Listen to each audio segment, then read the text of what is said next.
Hello internet! Now, I was looking at like stuff to cook with Aglaea and I realized this. Look at this art. You might expect something like, smart I was about to say, but no, just look at this art. I have to use it. I have to. Now it turns out after reading what she can do, you might want to reconsider when you think about pulling it for Aglaea's light cone first, right? Because here's the deal. Firstly, you got this one that already works really well for Aglaea. It's really good. You get crit rate, you get damage as well. And secondly, the E1 for Aglaea is so big that you must get this if you want to play her smoothly, in my opinion. Mainly due to the energy part. Like this 20 energy that you gain by just attacking with herself or Garment Maker is very big in order to keep Aglaea within her ultimate period, right? If you get out of her ultimate, you gotta reset your memo sprites up speed and all that. The freaking 6 speed stacks that you get. It's not the end of the world if you have to do that, but if you don't have to do that through getting idle on 1, which on paper it should mean that you get to always be in the ult, and before it ends you get the next ult, you have an Aglaea that on her own without the help of her allies always will be in her ultimate, basically. I hope it makes sense. And if you can guarantee that, she instantly becomes like probably the best DPS, right? Well, today I'll show you how that looks like. Yep, as usual, disclaimer, everything's here from the creator experience service, so things are subject to change. And here are the stats for her on this 4-star light code. It's a bit different than the 5-star one, because the 5-star one, her own gets her some speed. We're missing some speed, but we get more crit rates. Fair enough. And with all that said, allow me to show you the setup for this one. The E1 is so busted that this can be your team. If you don't have a Sunday, you don't get like none of that stuff. Guess what? You can use something like this. Just anyone that can heal. You don't even need to regen energy. Aglaea alone should be enough to keep herself in the ultimate with her own E1, and that is why it's so valuable. It unlocks your entire team's potential by a lot. And let's just go ahead and jump in. And away we go. We're fighting MOC 12 again, and let me just say, I think this will be way better than you think. All right. Well, as usual, we'll get our mem in, and what's different about this team would be that we're using Pella and then Fushen as well. First of all, with Fushen, you get like crit rate increase, 12% of it. That is going to be very helpful for Aglaea. Just get a bit more crit rate up, and now we have a Pella, which usually the one reason you want Pella is because she can be like very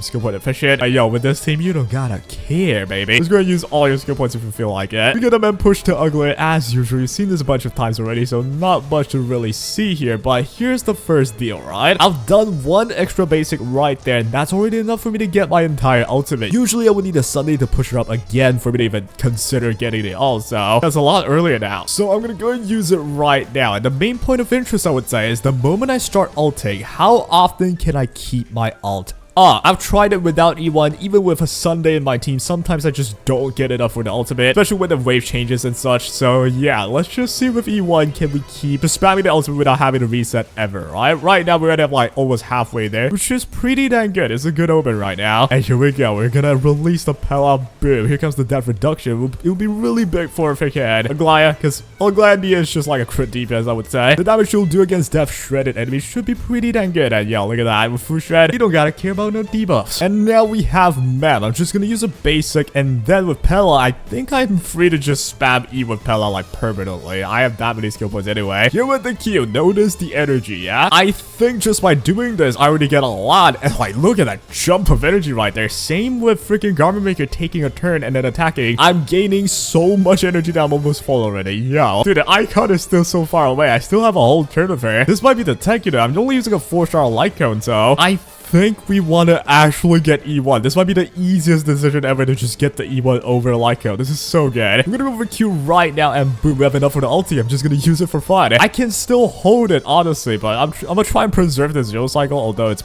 quite practically impossible right now. Like, how much HP do you got? Yeah, I'm not ending you from here, dude. However, as you can see with the E1, I get enough energy. I push the icon back. I've reset it, so now I have way more time. And now my energy is gonna come back to me through the MOC buff anyway. So yeah, everything is going absolutely perfectly. And even without the MOC buff, just with the just with the E1 rather, Garment Maker is taking so many turns as well that I'm able to just farm those energy, because it's not just Aglaea gaining the energy. Garment Maker attacking also gets increased energy gain through E1. Yeah, and with all that yap out the way, let's just finish this guy off. Aglaea's gonna go with a Q right here. This should already max my energy. If you don't yourself, then we got Garment Maker to definitely make that happen for us. I think with the final turn of Garment Maker, we should Yeah, there we go. We got him. And now we're the boss. Do we care about anything? You know what? I'm just gonna spam the ult right away. I have it anyway. This is like me taking the pistol. The icon is like right here. I'm using it to reset it to 100. It's only pushing it back by a little bit, so it's not really worth it. But I think I'm getting so much energy back. I don't have to care that much. If I have the ult, I could just use it anyway. Yeah, look at it. I'm only halfway there almost. You're with the Pella. I'm gonna have absolute disrespect for you. Go for this into the death ray. Now, if I'm smart, I will wait for the gosh darn, you know, the lance to appear and then use all my AoEs. But screw it. I'm just gonna like throw caution to the wind. Let's just spend everything that we have. I think just because we have E1, we're getting much more energy. We get to do that. 300k dealt right there. And yeah, I think before we even get to summon stuff, I might get another ultimate on Aglaea though. We'll find out. With this Q right here, we should almost already have it. So here comes the damage into Mem. Dude, my Mem is mitigating so much damage. It's not even funny. So just like that. Now we should be able to like dunk every AoE in. But I mean, just look at Aglaea. She's already like almost max. We got Garment Maker coming on with a turn, and that should be enough for me to get my ultimate. That is so big, dude. But yeah, with that out the way, I'm pretty sure you understand like the value of V1.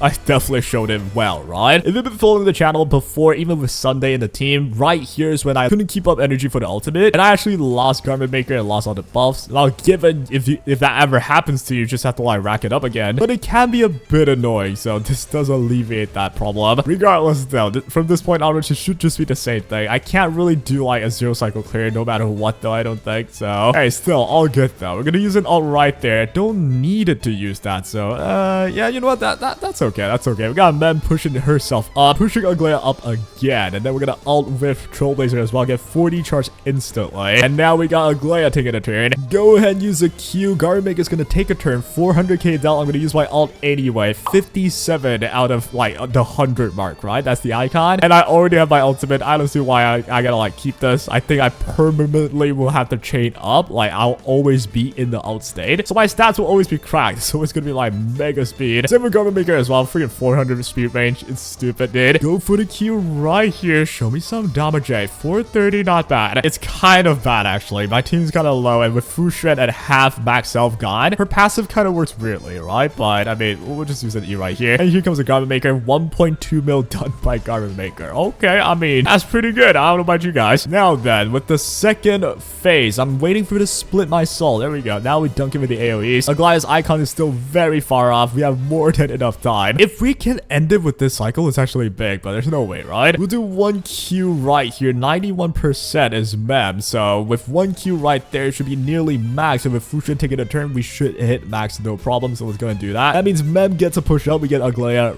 right after it. That is perfecto. Give it an Aglaea turn, dude. This is so... I could play this forever. This team might be my favorite team ever that I've ever tried. It's just so quick. Everything is so speedy. I love it. And yeah, we have our ult again, by the way. Yo, that just don't end. Now, I'm definitely not sure if we can end it with this cycle. I'm gonna try my gosh darn best, though. Let's go for an E right here. They'll break all the war thingy, which I don't know if that was good. I mean, the war armor, rather.